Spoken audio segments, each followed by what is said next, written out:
Bonjour chers amis, au dernier chapitre qui était le chapitre 37, nous avions peint l'hélice de l'avion et nous avions vu l'importance de la tension superficielle sur la dilution de la peinture acrylique.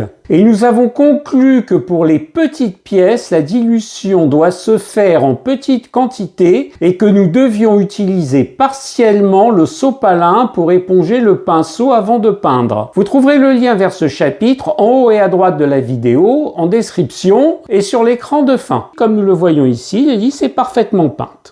Dans ce chapitre, nous allons peindre le train d'atterrissage et nous allons nous poser les questions habituelles. Doit-on peindre sur la grappe ou dégrapper la pièce avant ? Comme vous le voyez, les trains d'atterrissage sont composés de 3 parties. Et on va s'intéresser pour le moment aux pièces 36 et 35 et aux pièces 62 et 63. Pour le moment, on va laisser les roues de côté. Nous voyons ici les trains d'atterrissage et ici les panneaux des trains d'atterrissage. En regardant ces pièces, nous voyons que si nous les dégrappons, il va être difficile de trouver un support pour les peindre au pinceau. Donc pour le moment, on va laisser ces pièces sur la grappe et voir les parties que l'on va peindre en premier. Sur la notice, il apparaît que l'intérieur des panneaux d'atterrissage doivent être peints en bleu-gris. Il en est de même pour les trains d'atterrissage, sauf cette petite partie ici qui doivent être peints en argent. Donc à première vue, on pourrait coller les trains d'atterrissage sur les panneaux des trains d'atterrissage et ensuite peindre le tout puisqu'ils sont de la même couleur. À quelques détails près, ceci qui doit être peint en argent. Maintenant, j'ai superposé les grappes où il y avait les trains d'atterrissage avec la grappe contenant le panneau du train d'atterrissage.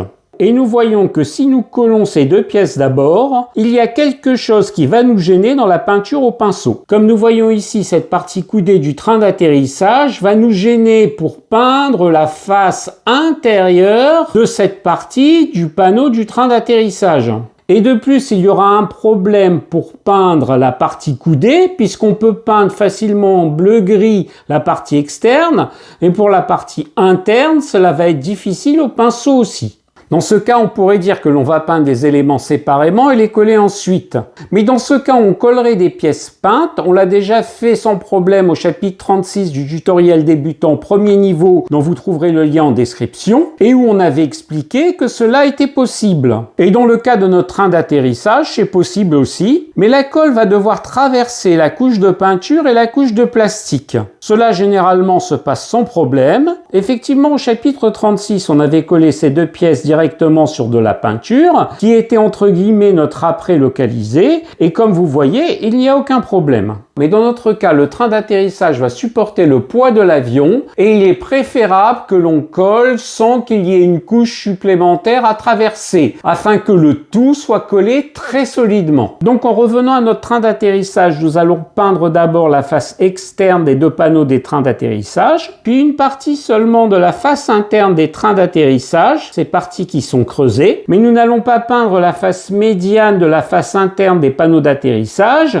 car c'est sur cette partie-là que va se coller le train d'atterrissage. Pour le train d'atterrissage proprement dit, nous allons peindre en argent cette petite zone, et nous allons peindre la partie interne et externe de cette partie coudée en bleu-gris. Et nous allons faire tout cela en laissant ces pièces sur leur grappe. Maintenant, on va passer à la pratique en peignant en argent cette partie du train d'atterrissage. Je vais donc utiliser une peinture en argent acrylique. Comme c'est un pot neuf, n'oubliez pas qu'il ne suffit pas de secouer le pot, mais il faut le remuer avec une palette. Comme ceci, on va mélanger le pigment, le solvant et le liant. Je retire le compte-gouttes et je vais donc bien mélanger les 3 éléments de la peinture. Comme je l'ai dit, ceci est à faire uniquement si le pot de peinture est neuf ou si vous ne l'avez pas utilisé depuis longtemps.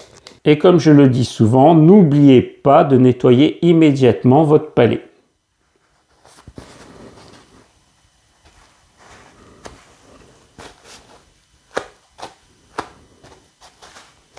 Maintenant, on va remettre l'embout.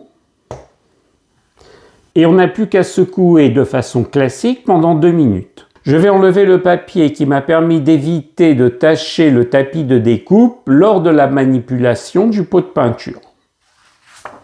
Comme on va peindre une toute petite partie, donc là, on ne va pas diluer du tout. Pour la dilution en fonction de la taille des pièces, vous pouvez vous reporter au chapitre 37 du tutoriel débutant premier niveau, dont vous trouverez le lien dans la description. Donc, je vais juste mettre une goutte de peinture non diluée.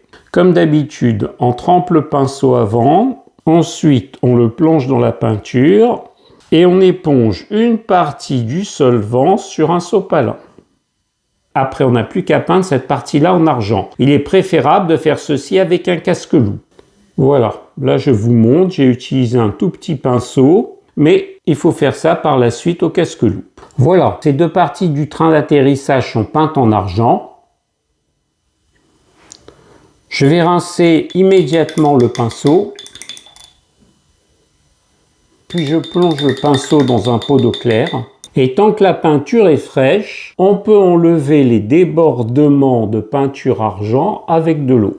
Comme nous le voyons ici, j'ai enlevé une partie des débordements de la peinture argent. Mais si la peinture argent a séché, dans ce cas-là, on utilisera de l'alcool. Voilà, on a enlevé une grande partie des débordements acryliques de la peinture argent avec un sopalin imbibé d'alcool. Cela est à faire quand la peinture acrylique est sèche. Ici, il reste un petit débordement, on va s'en occuper, mais il ne faut pas être trop perfectionniste. S'il y a encore de tout petits débordements, de toute façon, ils vont être recouverts par la peinture. Bien évidemment, ces débordements peuvent être évités avec un pinceau avec une pointe très fine que j'ai utilisé, mais surtout avec l'utilisation d'un casque-loupe. Maintenant, on va peindre une partie de la face interne du panneau du train d'atterrissage en bleu-gris. N'oubliez pas de dégraisser ces pièces à l'alcool, même si vous avez fait au début un primo-dégraissage des grappes avec du liquide vaisselle. On va peindre avec le même principe que les autres petites pièces, avec une peinture non diluée et en épongeant partiellement le pinceau avec du sopalin. Et on va faire aussi le pourtour.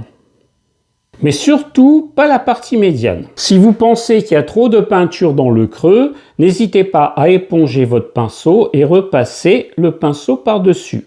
Voilà, cette partie-là a été peinte en bleu-gris, sauf la partie médiane. Nous allons faire pareil pour l'autre pièce. Voilà, nous avons terminé de peindre une partie de la face interne du panneau du train d'atterrissage. Voilà, on a à nouveau superposé les pièces et nous voyons que la face interne du coude a été peinte, ainsi que la partie qui était derrière le coude qui a été peint. Donc par la suite, nous pourrons peindre très facilement l'ensemble du train d'atterrissage.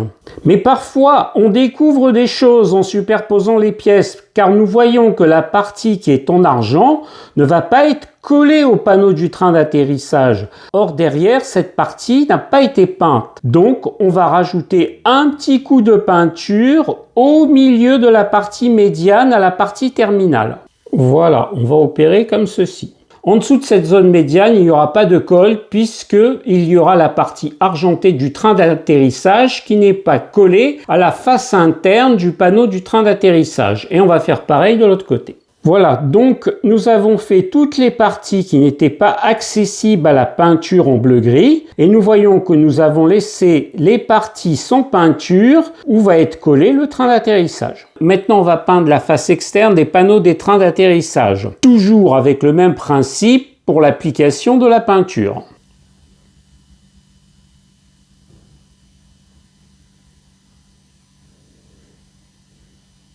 Bien évidemment, il est préférable de faire ceci avec un casque-loupe.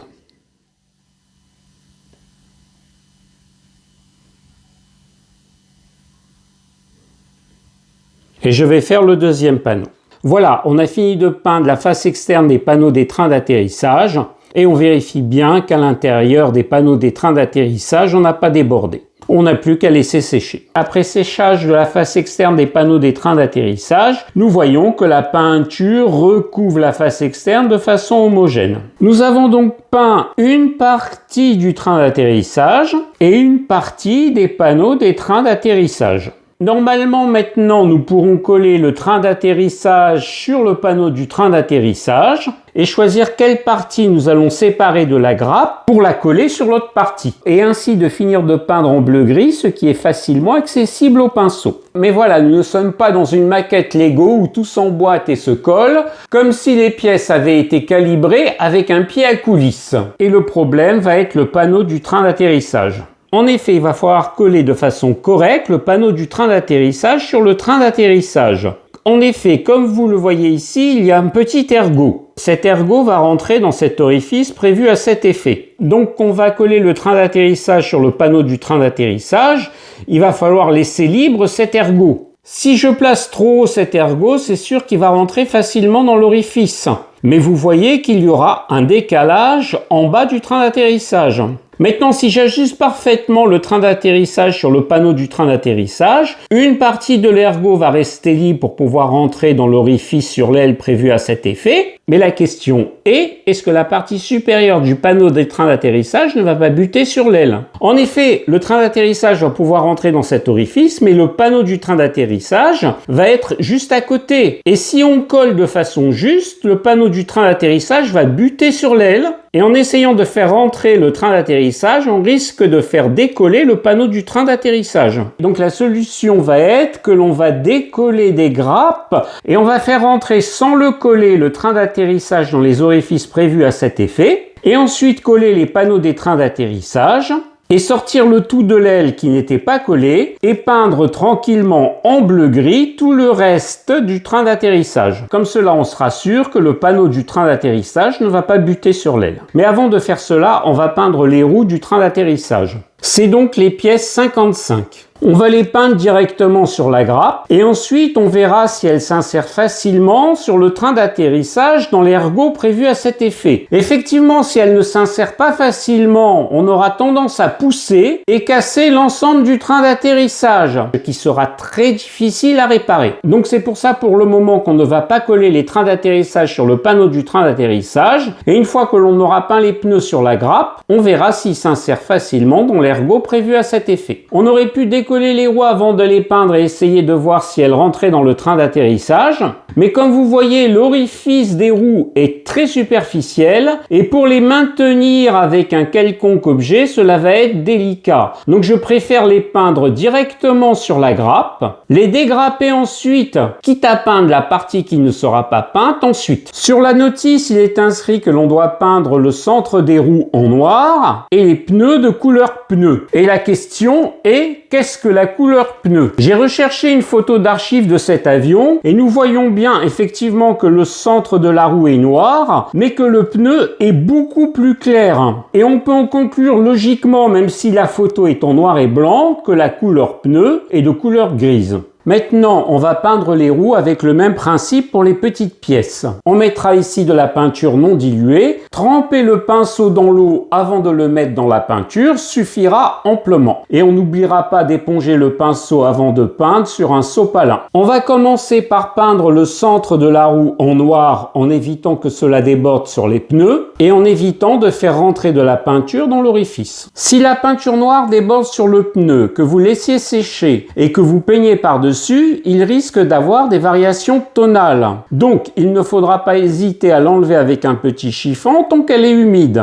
Et si la peinture coule dans l'orifice, il va y avoir un mélange de colle et de peinture, ce qui n'est pas souhaitable. Bien évidemment, si la peinture est sèche et qu'elle a débordé, on peut toujours utiliser de l'alcool en faisant attention de ne pas enlever la peinture noire du centre de la roue. Évidemment, comme je l'ai déjà dit, pour de si petites pièces, il faut un pinceau très fin et travailler avec un casque-loupe. On va donc mettre de la peinture noire non diluée.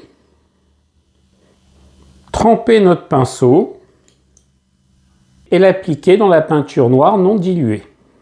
Puis éponger le pinceau sur un sopalin. Et on va essayer de peindre juste les jantes.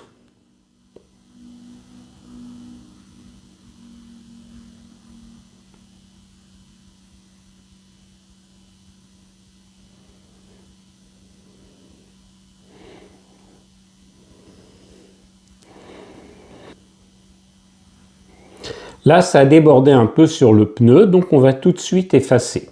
Voilà, j'ai effacé avec un chiffon et je vais continuer à peindre les jantes en noir. Mais le casque-loupe est vraiment obligatoire. Voilà, donc j'ai fini de peindre les roues avec un casque-loupe, que ce soit sur la face externe ou sur la face interne. On va regarder ça de plus près. Comme vous le voyez, sur la face interne, il n'y a pratiquement pas de débordement car il y avait une petite rigole qui séparait la jante des pneus. Quand bien même il y aurait des petits débordements, on peut s'en occuper après. Sur la face externe des roues aussi, peu de débordements. Il y en a un peu ici sur le pneu, mais là aussi on peut s'en occuper après. Ici aussi, il n'y a pratiquement pas de débordement. Il y en a quand même un petit peu au niveau des pneus, mais on va laisser sécher et on va s'en occuper après. Rien n'empêche par ailleurs par la suite de rajouter un petit peu de noir pour fignoler ces jantes. Avant de passer à la peinture des pneus, on va regarder ce qu'on a fait en peignant en noir la jante des roues. Vous remarquerez sur la face interne des jantes que la peinture n'a pas coulé dans l'orifice où doit se coller le train d'atterrissage. Ceci est permis en utilisant de la peinture non diluée et après avoir épongé le pinceau au sopalin. Si la peinture avait été trop fluide, elle se serait écoulée inévitablement dans l'orifice. Maintenant une remarque, pour la face externe de la roue, pour éviter que la peinture sèche, j'ai dû retremper mon pinceau dans l'eau. Donc malgré le passage au sopalin, la peinture noire était légèrement plus fluide et elle a débordé sur le pneu. Comme elle était encore humide, je l'ai effacée rapidement, mais vous remarquez qu'un peu de peinture noire est restée dans l'interstice des pneus. Ce n'est pas embêtant, mais si je vous fais remarquer cela, c'est que dans un futur tutoriel à un autre niveau, on utilisera ce que l'on appelle le jus, le wash, le lavis, qui permettra de donner plus de relief à la maquette en s'insinuant dans les anfractuosités. Mais dans ce tuto, on va s'en tenir à la peinture simple du pneu. Maintenant, on va peindre les pneus en gris. Mais pour les peindre, on va utiliser un gris moins éclairci que celui-ci. Pour avoir ce gris moins éclairci, on peut prendre un peu de peinture noire que l'on va mélanger au gris. Ou l'on peut prendre de la peinture blanche que l'on va mélanger légèrement au noir.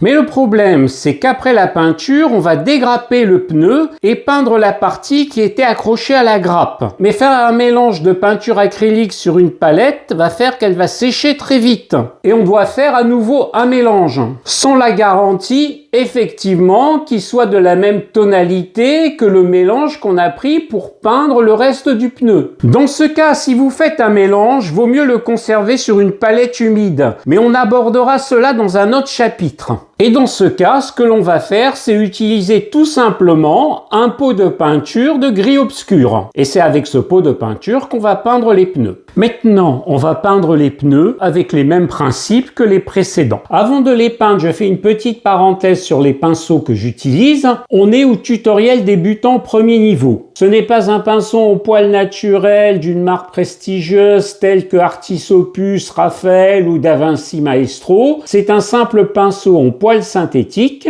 dont j'ai acheté une série en 7 à un prix très modéré. Mais pour débuter, c'est ce qu'il faut. Comme vous voyez, je fais tout pour préserver la pointe du pinceau, mais une fois que j'applique le pinceau, vous voyez que la pointe disparaît et que le pinceau fourche un peu. Dans les pinceaux de qualité, généralement, cette pointe reste une pointe et ne se transforme pas en fourche. Par ailleurs, nous voyons que le pinceau est très souple. L'idéal est d'avoir des poils du pinceau qui sont entre souples et rigides afin de bien maîtriser ce que l'on peint. Il y a une autre chose aussi, nous voyons que le réservoir est très fin. Donc il faut plonger plusieurs fois le pinceau dans la peinture pour que l'on puisse continuer à peindre. Mais j'aborderai tout cela dans un tuto à part. Pour le moment, pour le tutoriel débutant premier niveau, contentez-vous d'acheter des pinceaux en poil synthétique et de bien les entretenir. On va donc commencer par mettre une goutte de peinture dans la palette sans la diluer, légèrement mouiller le pinceau avant et plonger notre pinceau dans la peinture pour qu'elle monte au niveau du réservoir. Voilà, comme ceci, et ne pas oublier d'éponger le pinceau sur un sopalin. Et on va commencer par peindre les pneus en gris obscura.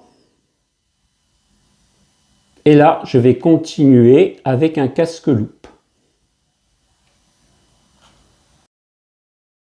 Après séchage de la peinture des pneus, nous voyons que nous obtenons un bon résultat avec un gris obscura qui se détache du noir de la jante. Ici, nous voyons que nous avons quelques lacunes au niveau du noir de la jante. Nous allons remettre un petit peu de peinture noire dessus. Je vais en profiter pour revenir sur mon pinceau avec poil synthétique. Je précise qu'il est important, même s'il n'est pas un pinceau haut de gamme, qu'il ne faut pas l'entretenir. Comme vous le voyez, à chaque fin de session, je le lave au brush cleaner l'intérieur et ensuite j'utilise le même produit pour préserver la pointe. Comme vous le voyez ici, la pointe est parfaitement préservée. Certains maquettistes qui utilisent des pinceaux haut de gamme en poils naturels n'entretiennent pas spécialement leurs pinceaux en poils synthétiques, car ils les utilisent parfois pour appliquer un certain type de colle, pour appliquer du solvant, pour touiller la peinture. Mais vous êtes des débutants et pour le moment ce n'est pas la peine d'acheter des pinceaux de haut de gamme. Donc si vous achetez des pinceaux en poils synthétiques, il faut les entretenir. Car quand bien même après certains coups de pinceau la pointe commence à se déliter, vous avez toujours comme base une pointe qui est bien entretenue. Parce que sinon le pinceau fourcherait complètement et dès le début de la session, il vous serait impossible de peindre les toutes petites pièces. Et pourquoi il est important de préserver la pointe? Parce que tout simplement en début de session, elle se conserve un certain temps, ce que je vais vous montrer. Donc comme d'habitude, je vais tremper mon pinceau dans l'eau.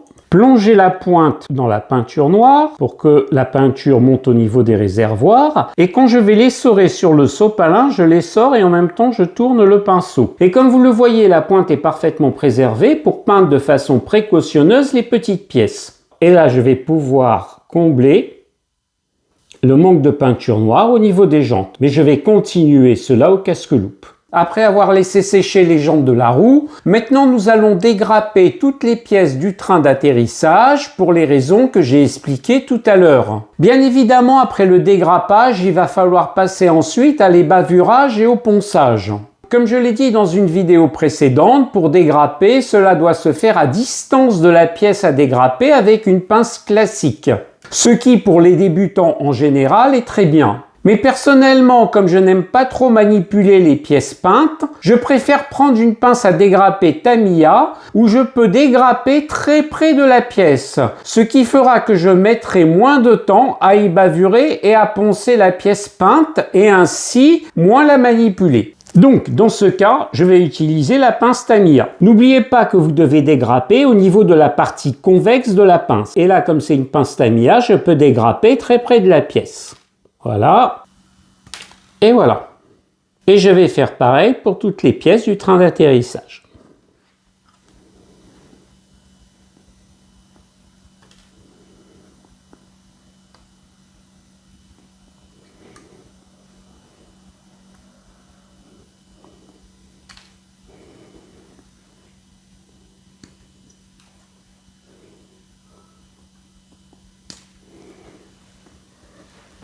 Voilà, donc toutes les pièces du train d'atterrissage ont été dégrappées. Et là, comme je l'ai dit tout à l'heure, je vais voir si les roues s'emboîtent facilement sur le train d'atterrissage. On va voir si la roue rentre facilement dans son ergot. Comme vous voyez, il n'y a aucun problème, donc on ne sera pas obligé de pousser. Et on va faire la même chose avec le train d'atterrissage et l'autre roue. Mais avant de continuer, comme on a dégrappé les pièces, on doit les ébavurer et les poncer. Comme vous le voyez ici, on a la zone d'attache de la grappe. Il y a un léger relief qu'on va poncer. On va faire ça très légèrement pour pas enlever trop de peinture. Voilà, le point d'attache de la roue sur la grappe a été poncé. Il va falloir juste repeindre un petit peu. Et on va faire la même chose avec l'autre roue. Comme vous voyez, j'ai commencé à poncer. On voit encore un peu le point d'attache. Voilà, le point d'attache a disparu. Ici, il y avait un point d'attache. On ne va pas ébavurer, on va juste poncer. Il suffit de passer le doigt sur la pièce pour s'assurer qu'il n'y a plus de relief. Et on va faire pareil de l'autre côté où il y avait un autre point d'attache. Voilà, j'ai juste un petit peu poncé, c'est parfait.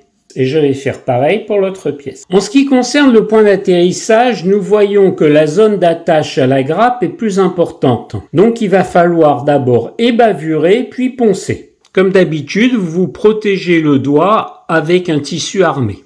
Et vous n'avez plus qu'à ébavurer par à coup. Voilà. Et on va continuer. Voilà, la pièce a été ébavurée, il n'y a plus qu'à la poncer. Voilà, toutes nos pièces ont été ébavurées et poncées. On sait que l'ergot du train d'atterrissage rentre facilement dans les roues. Maintenant, on va positionner le panneau du train d'atterrissage sur le train d'atterrissage, mais sans coller, pour voir si cela ne bute pas sur les ailes de l'avion. Ce que l'on va faire d'abord, c'est voir si les trains d'atterrissage rentrent facilement dans les orifices. Car il ne s'agit pas, une fois le train d'atterrissage complètement monté, que l'on force au risque de tout casser et de tout décoller. coller. Donc je vais essayer de faire rentrer le premier train d'atterrissage et on voit que ça rentre très facilement. Maintenant je vais essayer de faire rentrer le deuxième train d'atterrissage et on voit que ça rentre très difficilement. Donc, il va falloir élargir cet orifice. Pour agrandir l'orifice, on va prendre une perceuse à main comme celle-ci, qui ne coûte pas cher, 9 € dans le commerce. La voici. Cette perceuse à main, généralement, est accompagnée de plein de forets. Nous avons des forets très fins, des forets moyens et des forets assez gros. Nous allons prendre les forets moyens. Il faut prendre une taille de forêt juste pour agrandir légèrement l'orifice. Si vous prenez un forêt trop gros, le train d'atterrissage risque de flotter et d'être mal collé. Donc, il va falloir faire le tri dans nos forets moyens. Et donc choisir celui qui va permettre d'agrandir très légèrement l'orifice.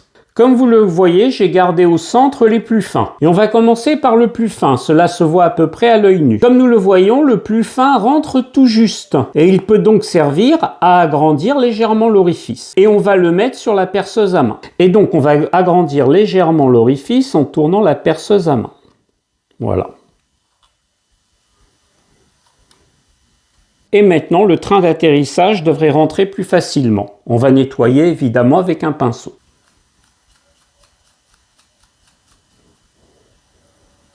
Voilà. Et donc normalement, le train d'atterrissage devrait rentrer plus facilement. Voilà, le train d'atterrissage est rentré plus facilement sans pour autant qu'il flotte dans l'orifice. Donc, essayez toujours par le forêt le plus fin. Maintenant, avant de positionner les trains d'atterrissage, vous remarquerez que les ergots des trains d'atterrissage ne sont pas linéaires par rapport au train d'atterrissage, mais qu'ils forment un certain coude et qu'il faudrait faire attention à cela quand on placera les trains d'atterrissage. Il faut donc faire attention aux pièces asymétriques. Ces trains d'atterrissage sont effectivement asymétriques. Sur la notice, on voit que les roues forment un angle ouvert quand on s'imagine l'avion frontalement, ce qui peut nous orienter comment placer les ergots. Mais par contre, de profil, on ne voit pas du tout l'angle que forme le train d'atterrissage avec l'avion. Et sur la notice, on a l'impression que les trains d'atterrissage sont perpendiculaires par rapport à l'avion. Mais le problème, c'est qu'on ne peut pas coller juste sur une impression. Si nous regardons la photo d'un Avia, celui-ci est tchécoslovaque, nous voyons que le train d'atterrissage est plutôt dirigé en avant vers le nez de l'avion.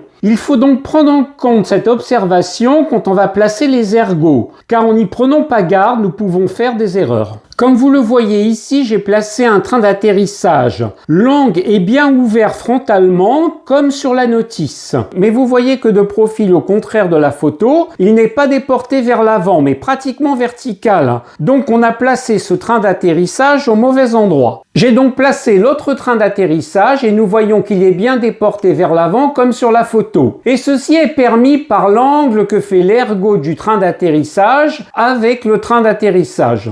Donc le fait que les deux pièces du train d'atterrissage soient asymétriques doit faire prendre des précautions avant le collage.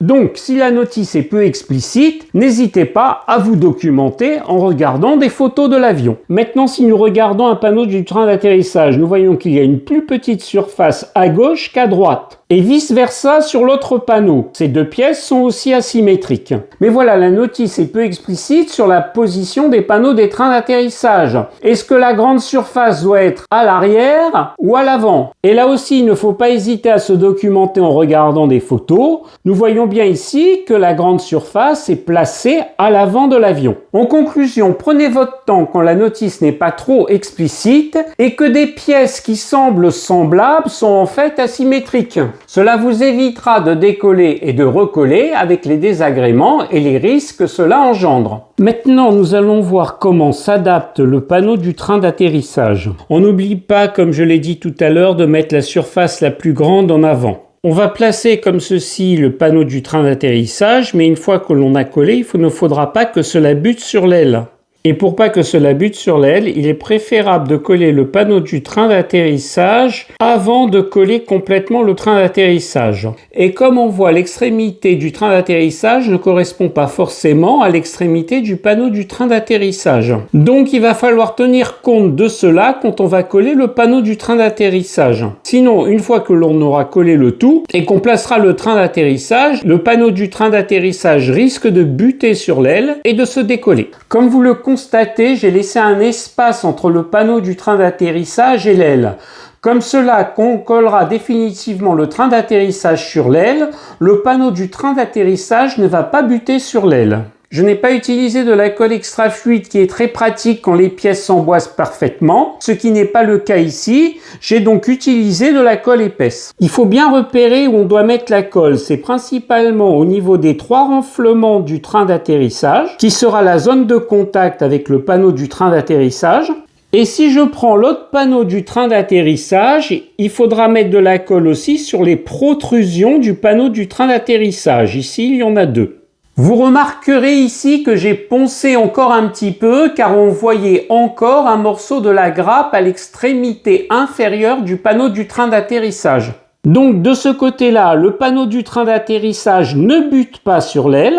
Et de l'autre côté, le panneau du train d'atterrissage est parfaitement symétrique au train d'atterrissage. Vous remarquerez quand même ici que l'ergot de la roue est un peu surélevé par rapport au panneau du train d'atterrissage. C'est tout simplement parce qu'on a baissé un petit peu le panneau du train d'atterrissage pour que cela ne bute pas sur l'aile. Mais cela n'est pas gênant. Maintenant, une fois qu'on a fait cela, on n'a plus qu'à démonter le train d'atterrissage qu'on collera plus tard.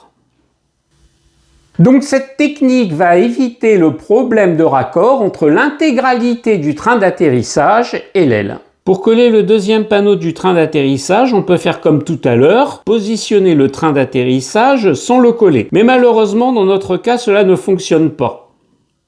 Et pourquoi? Si l'on voit le deuxième orifice, on voit qu'il est beaucoup plus large. En effet, j'avais fait tomber du milliput à l'intérieur, et quand le milliput sèche, il devient très dur, donc j'avais foré. Mais j'ai dû probablement utiliser un foré plus large. Ce qui fait que sans colle, le train d'atterrissage ne peut pas se positionner sur la maquette. Mais ce que l'on peut faire, on peut coller le deuxième train d'atterrissage sur le deuxième panneau du train d'atterrissage, en respectant la symétrie par rapport au premier train d'atterrissage, c'est-à-dire respecter ce décalage. Et bien évidemment, comme tout à l'heure, on mettra les points de colle sur les renflements du train d'atterrissage, c'est-à-dire ici, ici et ici, et sur les protrusions du panneau du train d'atterrissage, c'est-à-dire ici et ici. On met donc un point de colle sur les protrusions.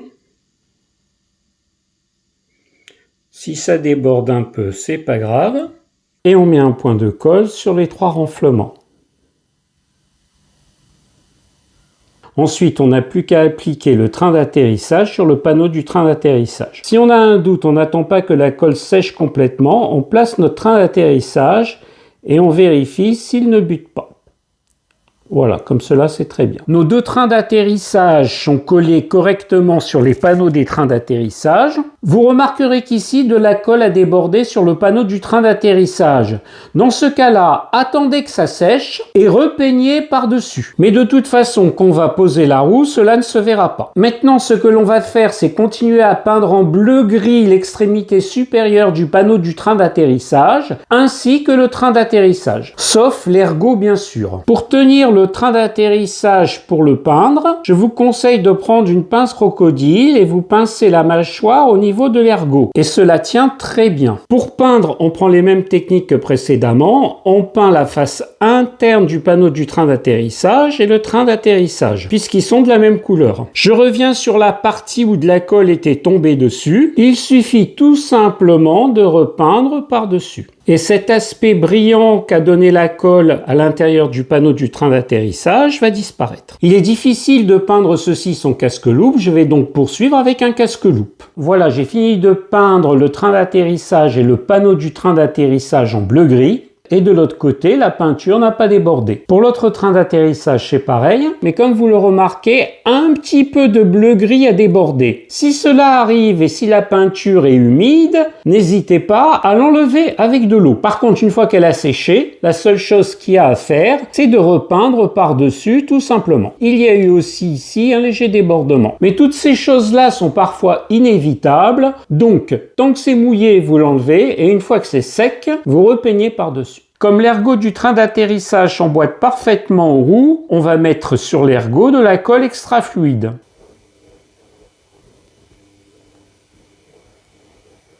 Pour coller la roue, il faut placer la partie inférieure en bas pour qu'on puisse la repeindre correctement. Voilà, la partie qui a été poncée se trouve bien en position inférieure. Donc, on a collé la roue, il n'y a plus qu'à laisser sécher. Et on va faire pareil, évidemment, avec l'autre train d'atterrissage. Voilà, nous avons complètement monté le train d'atterrissage. Une fois que les roues auront séché sur le train d'atterrissage, nous fignolerons la peinture. Maintenant, nous allons finir de peindre les pneus, évidemment, toujours avec un casque-loupe.